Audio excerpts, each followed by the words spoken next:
Вы смотрите новости Татарстана, в студии Алексей Калиничев. Здравствуйте. Мы продолжаем рассказывать вам о знаменательных событиях из истории ТССР. Итак, 17 апреля. В 1941 году в Чистопольском районе при бурении скважины был найден песчаник, пропитанный нефтью.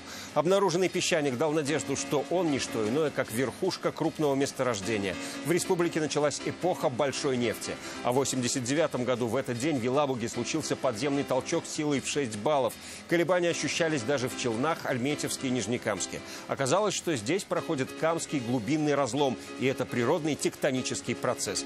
Поэтому колебания случались не раз, в последний раз в Альметьевске в 2008 году. Это событие прошлого, ну а мы возвращаемся в день сегодняшний. 2 недели покоя. Здоровы все. Никто не кашляет. Как и где будут жить пассажиры, прибывшие из Таиланда? С условиями их карантина ознакомился Рамиль Шайдуллин. В период пандемии они на передовой. Будьте аккуратны, потому что вы такие уникальные специалисты. Вас неким заменять. Как сейчас организована работа на предприятиях нефти и химии, расскажет Зарина Ахметова. Покупателей меньше, средний чек выше. Не буду скрывать, там 1-2 дня были пробелы по каким-то отдельным позициям. Как обстоят дела с товарами в магазинах и как соблюдаются меры безопасности, расскажет Салават Мухаммадулян. Обманчивая статистика. Статистика как бикини интересно, что он показывает, но самое интересное то, что скрывает. Как коронавирус повлиял на криминальную обстановку, узнал Дмитрий Аринин. В Татарстане подтверждено еще 16 новых случаев заражения коронавирусом за сутки. Эти данные приводит оперативный штаб республики. 2 случая завозного характера, 14 контактные. Таким образом, на сегодня в республике 144 заболевших COVID-19. 7 вылечились за сутки. Тем временем в целом по стране инфицированных коронавирусом стало больше на 4070 человек. И это новый антирекорд. О готовности медучреждений Татарстана к приему больных с коронавирусом сегодня Рустам Минниханов доложил Владимиру Путину. Президент России по видеосвязи провел совещание о ходе строительства и перепрофилирования медучреждений. В Татарстане все работы уже завершены. Принять пациентов готовы 26 больниц. В них развернуты более 3000 коек, половина с аппаратами ИВЛ. Специальную подготовку прошли более 4000 медработников. Также в республике налажено производство средств защиты и антисептиков.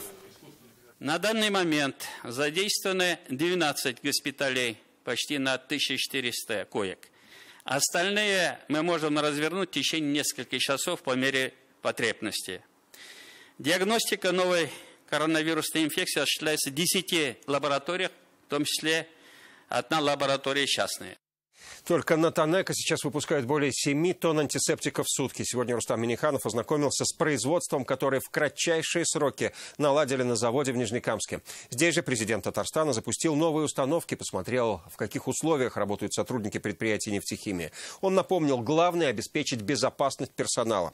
Насколько они готовы к вызовам пандемии, узнала Зарина Ахметова.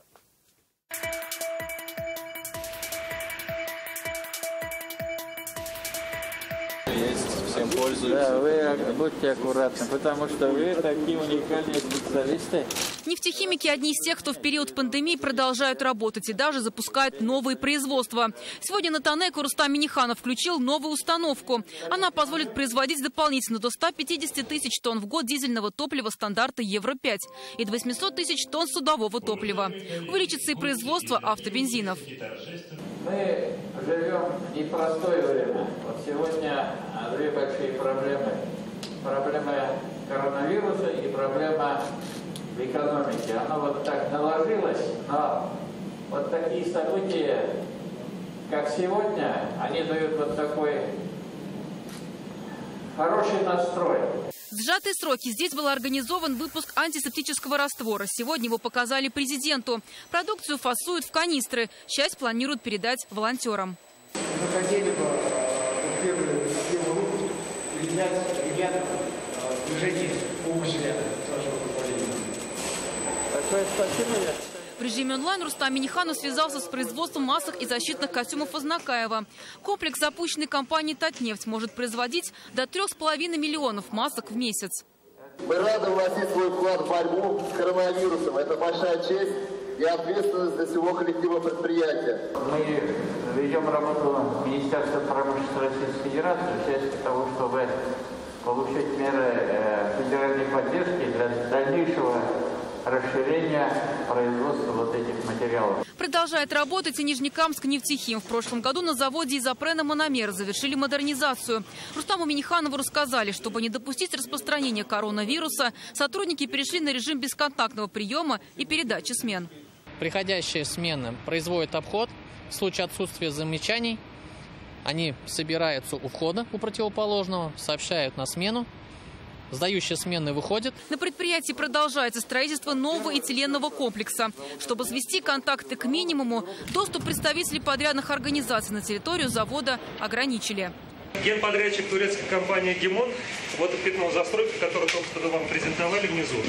Нам стройку не останавливать. Вот на такие объекты разрешали. Осмотрел президента новые печи пиролиза. Запуск установок позволил нефтехимикам достигнуть рекордных объемов выработки этилена. Мы даже увеличили производительность завода по этилену, пропилену, также дивинил, бензол. Нужно сделать все возможное для сохранения коллектива и производственного потенциала, отметил Рустам Миниханов. Вот самое главное во всем этом – это люди.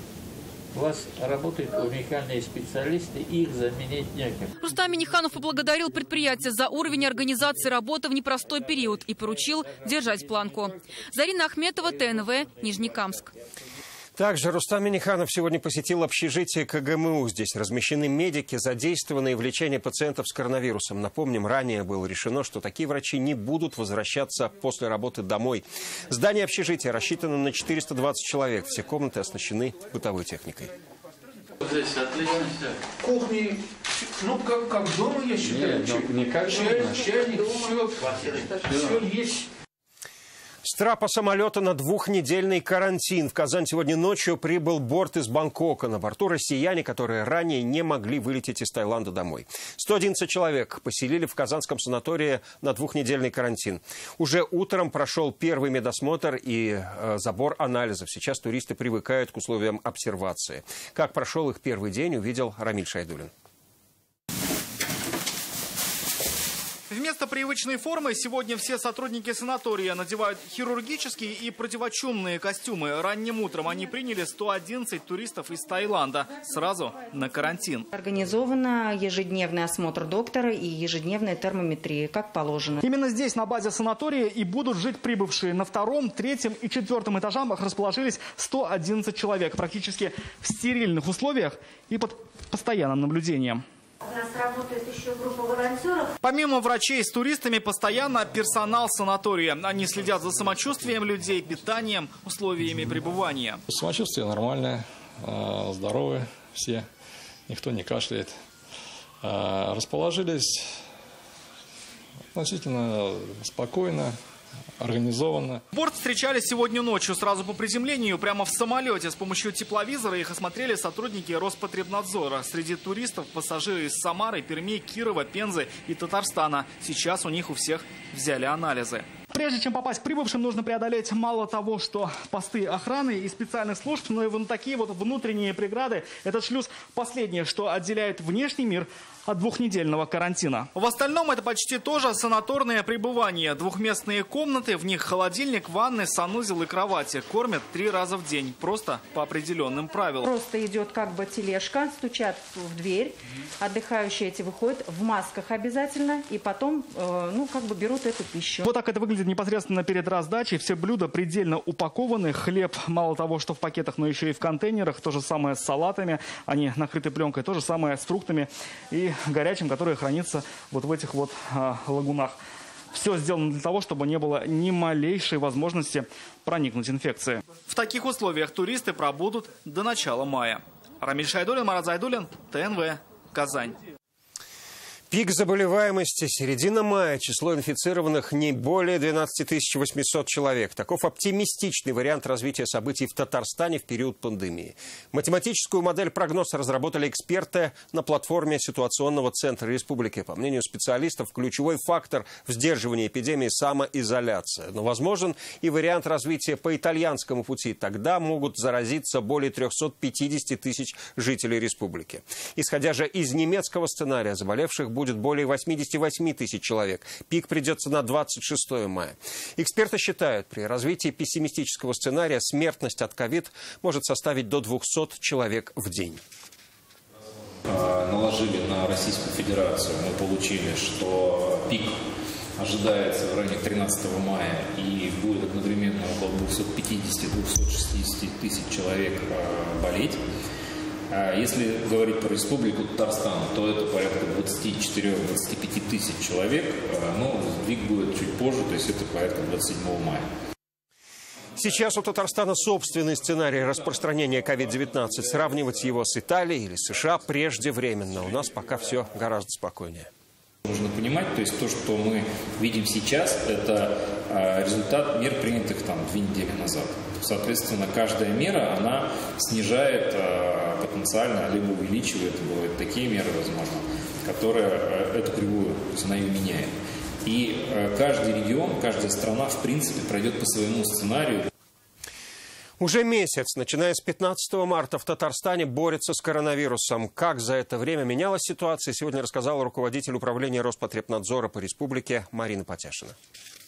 Если в марте месяце зарегистрированные случаи все были связаны с завозом из зарубежных стран, и проявлялось оно спустя неделю после прибытия на территорию Республики Татарстан, то в апреле месяце мы видим, что увеличивается число случаев, связанных с контактным путем передачи, когда при общении друг с другом в семье, в небольших коллективах мы передаем этот вирус друг другу. Здесь необходимо отметить, что такая большая передача этому способствует большое число бессимптомных форм.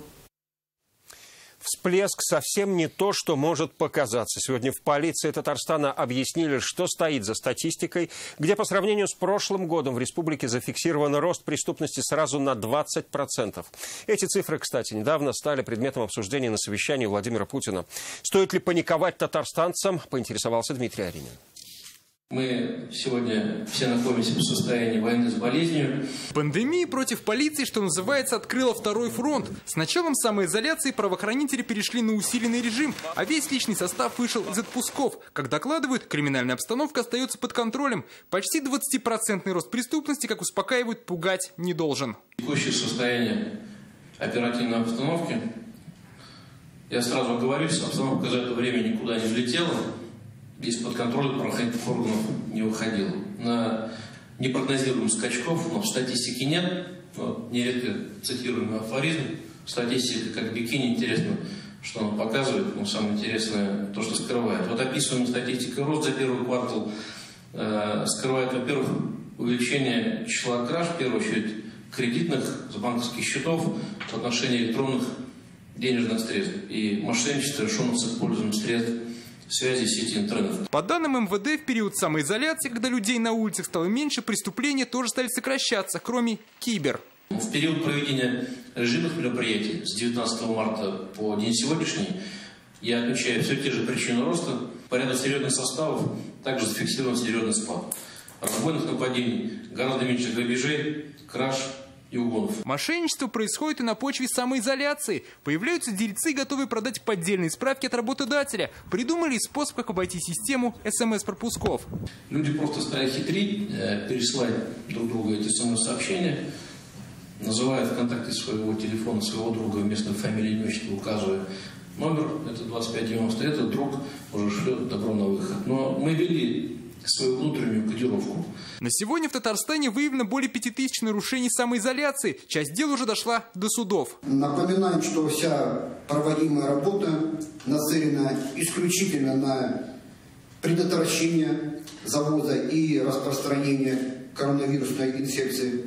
Правоохранители предупреждают, патрули есть не только на центральных улицах, но и в спальных районах. Увидеть нарушителей помогут и камеры видеонаблюдения. Дмитрий Аринин, Игорь Романов, ТНВ, Казань. Ажиотаж спал, покупателей в магазинах стало меньше, пустые полки наполнились. Об оперативной обстановке докладывают руководители торговых сетей и ритейлеры. Как изменилась продуктовая корзина и почему покупатели стали больше тратить, расскажет Салават Мухаммадуллин.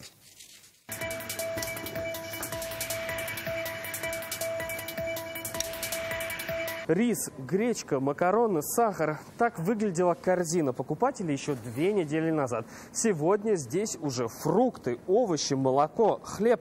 В общем, продукты, так скажем, с меньшим сроком годности.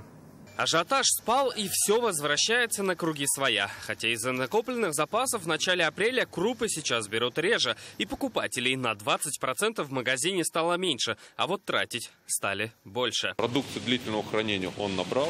Теперь он уже берет свои повседневные закупки. Оборачиваясь товарных запасов, она у нас даже выросла, потому что реально спрос чуть-чуть снизился. Но за продуктами никто ходить не перестанет. А потому на полу специальная разметка, а тележки и кассы дезинфицируются каждые 2 часа. Дезинфекции также проходят между сотрудниками. Сотрудники, они обрабатывают руки.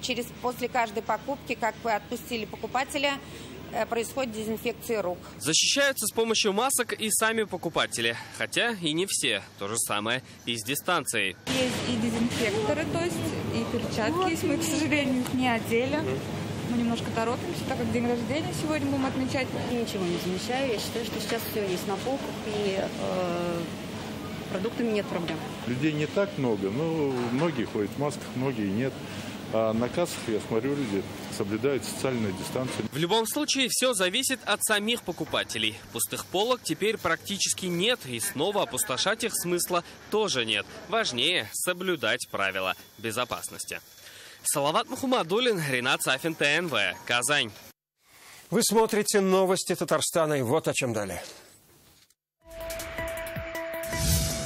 Пациентов принимают, но все меры защиты соблюдают. Онкологические заболевания – это угрожающее жизни состояние, которое требует лечения, несмотря на вот такую сложную ситуацию. О работе республиканского онкодиспансера во время пандемии расскажет Вероника Гайнуддинова.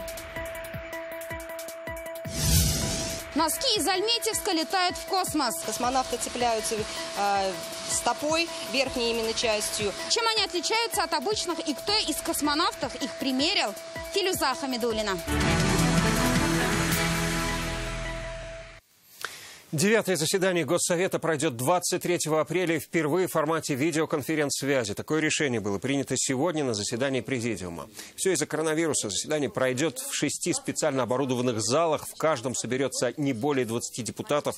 Члены счетных комиссий будут вести подсчет голосов, каждый на своей площадке. В повестке дня 27 вопросов. Технические возможности современных коммуникаций позволяют нам это сделать в удаленном режиме. Они уже опробованы при проведении заседаний комитетов. Надо прямо сказать, что формат в целом удовлетворил депутатов. Была возможность активно включаться в обсуждение всех вопросов. Республиканский онкодиспансер принимает пациентов в прежнем режиме. Однако на приемах в поликлиниках людей стало меньше, говорят медики. Связывают это с режимом самоизоляции. Но с онкологическими заболеваниями визит к врачу затягивать нельзя. Доброе утро. Представьте, пожалуйста. Вчера лежала на хирургическом столе, сегодня чувствует себя хорошо. Ольга Матвеева на операцию приехала из Московской области. Онкология, говорит, отсрочки не дает. Да и с направлением от врача добраться до Казани не составило труда. Однако к лечению допустили только после специальных процедур. Приехала, мне сразу сделали этот рентген легких, ничего не обнаружили. Медсестры следят за температурой постоянно. К бахилам обязательно и маска. Теперь сложно встретить в онкодиспансере пациента без нее. Каждые 2 часа обрабатывают дверные ручки. Также важно и соблюдать дистанцию в 1,5 метра. Поэтому теперь во время ожидания своего приема, например, на этом сиденье вместо 3 человек сможет сидеть только 1. Такие меры защиты обязательны. Республиканский онкодиспансер во время пандемии работает в обычном режиме по указу министра здравоохранения России.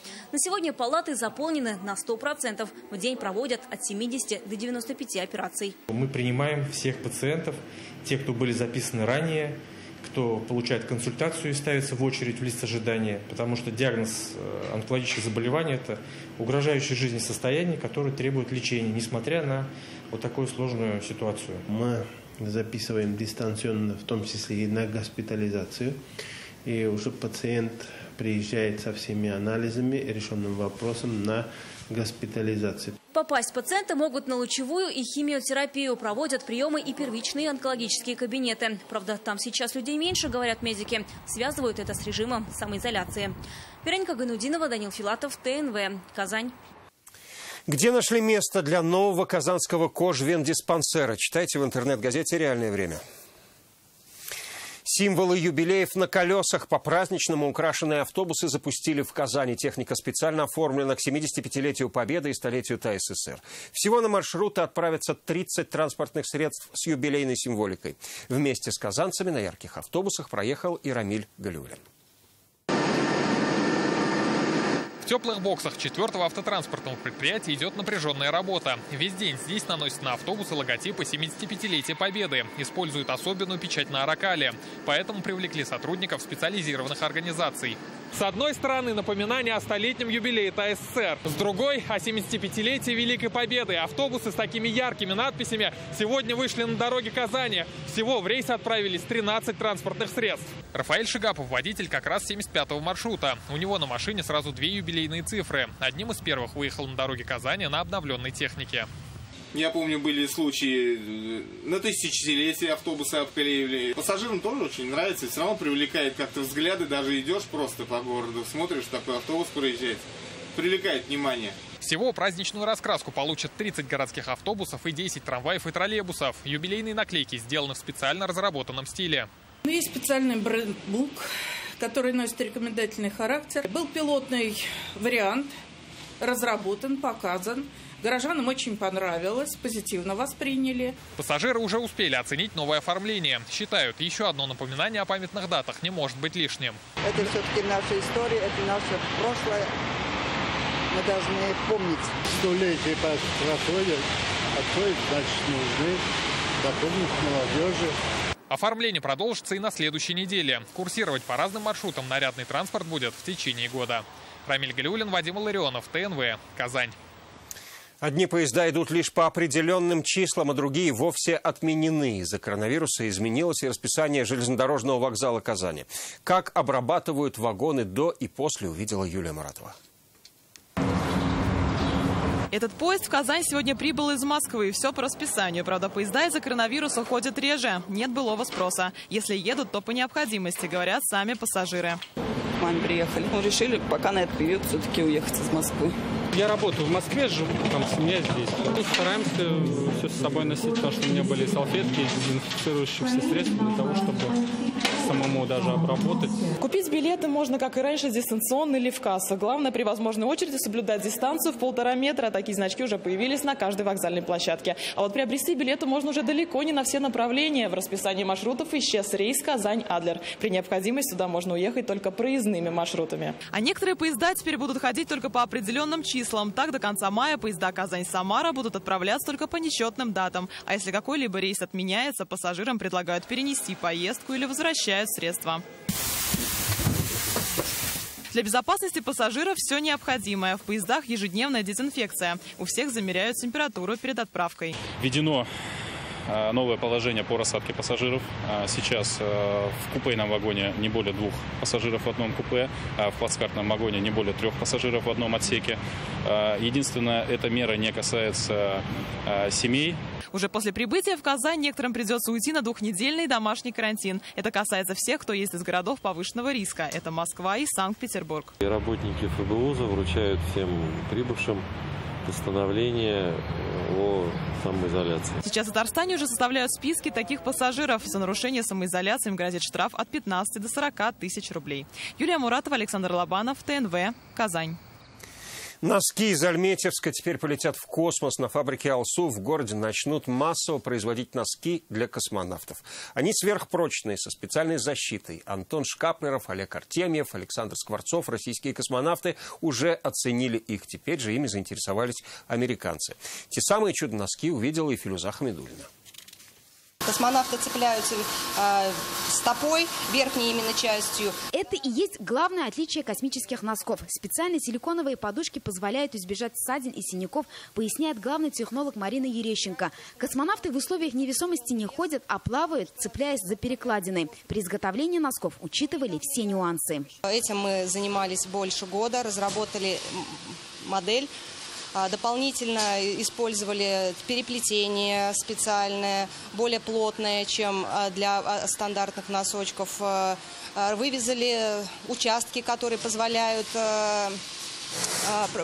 массировать стопы. Здесь используют и специальную методику, и приборы. Точность размеров очень важна. Также эти носки не выделяют пыль и грязь. Космические носки еще и сверхпрочные. Вяжут их из хлопчатобумажной нити, добавляют еще эластан. Благодаря этому они не скатываются и плотно облегают ноги. Разрабатывать такие защитные носки на Альметьевской чулочно-носочной фабрике «Алсу» начали еще в 2015 году. Инновацию оценивали сами космонавты. В 2017 году мы получили патент. С 2017 года мы периодически отправляли носки на тестирование космонавтам. И уже в 2019 году получили первый заказ на поставку этих носков защитных. На экспедицию МКС-61 в прошлом году альметьевские носки уже полетели официально. Их включили в перечень средств медико-биологического обеспечения космических полетов. Командир Союза МС-13 Александр Скворцов был в восторге от ноу-хау. Это фотография носков с МКС непосредственно. Чудо-носками заинтересовались и в США. Возможно, в августе американские астронавты совершат полет именно в них. Филюза Хамидуллина, Эрик Хабибуллин, ТНВ, Альметьевск. В продолжении выпуска информация о погоде, а у нас к этой минуте все. Оставайтесь дома и берегите себя.